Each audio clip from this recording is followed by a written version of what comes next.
Flowers come in all shapes and sizes, as they play a key role in the process of pollination.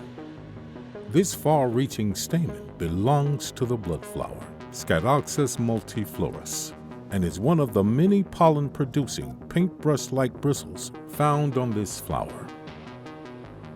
This plant is found in swampy habitats along the east coast of southern Africa, and its impressive structure is no mistake.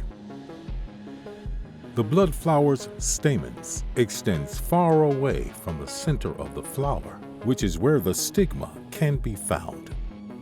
This distance between the male and female parts discourages self-pollination, which would cause the plant to produce less seeds.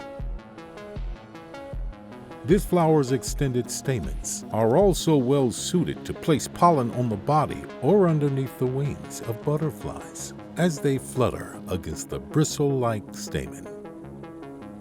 Scales covering the surface of the large swallowtail butterfly's wings gives them a corrugated exterior, which increases the adhesive of these flat-shaped pollen grains.